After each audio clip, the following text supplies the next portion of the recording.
അവഗണനകളുടെ പടുകുഴിയിൽ 1000 തവണ ചവിട്ടിത്താഴ്ത്തിയിട്ടും വിട്ടുകൊടുക്കാൻ ഉദ്ദേശമില്ലാതിരുന്ന ഒരു പോരാളിയാണ് ഇന്ത്യയുടെ മൂന്നാം T20 കിരീട നേട്ടത്തിന്റെ കുന്തമുനയായത് മലയാളികളുടെ സ്വന്തം സഞ്ജു സാംസൺ.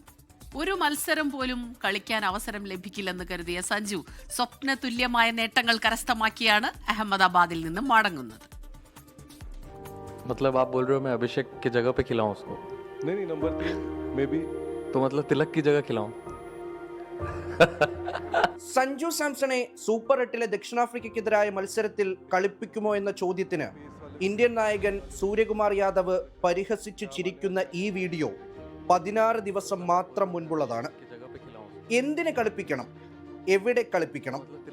സൂര്യകുമാർ യാദവിന് മാത്രമല്ല, പല ഇന്ത്യൻ പരിശീലകർക്കും നായകർക്കും മുൻ താരങ്ങൾക്കും ഉൾപ്പെടെ ഈ ചോദ്യത്തിന് കൃത്യമായ മറുപടി ഉണ്ടായിരുന്നില്ല.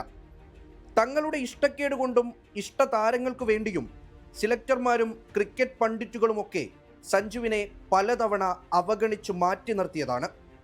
സ്ക്വാഡിലെ 14 പേരെയും പ്രഖ്യാപിച്ച ശേഷം മറ്റാരുമില്ലെന്ന് അരിച്ചുപെറുക്കി ഉറപ്പുവരുത്തിയതിനു ശേഷം ദാനമായി നൽകിയിരുന്ന ബാക്കപ്പ് കീപ്പർ സ്ഥാനം.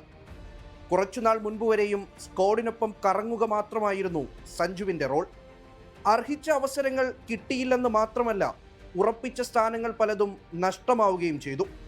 എന്നാൽ അന്ധമായി വിമർശിച്ച് നിരീക്ഷണങ്ങൾ പടച്ചുവിട്ടവരെ നിങ്ങൾ വായടയ്ക്കുക. 2020 ലോകകപ്പിലെ മികച്ച താരത്തെയാണ് നിങ്ങൾ ഈ കാണുന്നത്.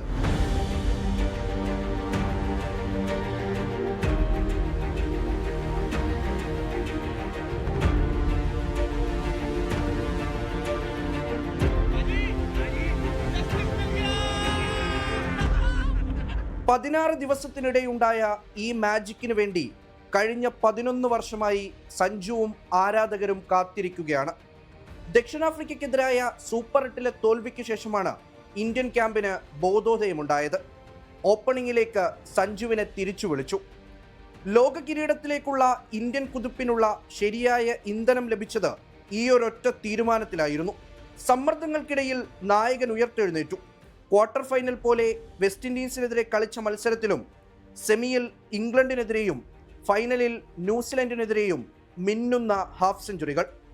ഫൈനലിലെ ഏറ്റവും ഉയർന്ന സ്കോർ. ഒരു T20 ലോകകപ്പ് ടൂർണമെൻറ്റിൽ ഇന്ത്യക്കാരൻ അടിച്ചുകൂട്ടുന്ന ഏറ്റവും ഉയർന്ന റൺസ്. ഒരു എഡിഷനിലെ ഏറ്റവും കൂടുതൽ സിക്സുകൾ. ശബ്ദിച്ചത് ബാറ്റാണ്. അവഗണനകളെ അടിച്ചൊതുക്കിയത് മനക്കരുത്തുകൊണ്ടും. അത് പകർന്നു നൽകിയത് സാക്ഷാൽ സച്ചിൻ ടെണ്ടുൽക്കർ ഉൾപ്പെടെയാണെന്നും സഞ്ജു പറഞ്ഞപ്പോൾ ഏതൊരു cricket ആരാധകനും രോമാഞ്ചമുണ്ടായി. I have been in constant touch with Sachin sir. I think Sachin Tendulkar sir. I think when I was sitting outside in Australia, I was not playing a game. So I thought about, okay, what is the mindset required of now? So I reached out to sir and I had huge, big conversations with him. And right yesterday also he called me up to check how am I feeling. So I think getting a guidance from someone like him, what more can I ask for? I think that clarity, that game preparation, that game awareness, that game sense, I think I'm very grateful for everyone who supported me.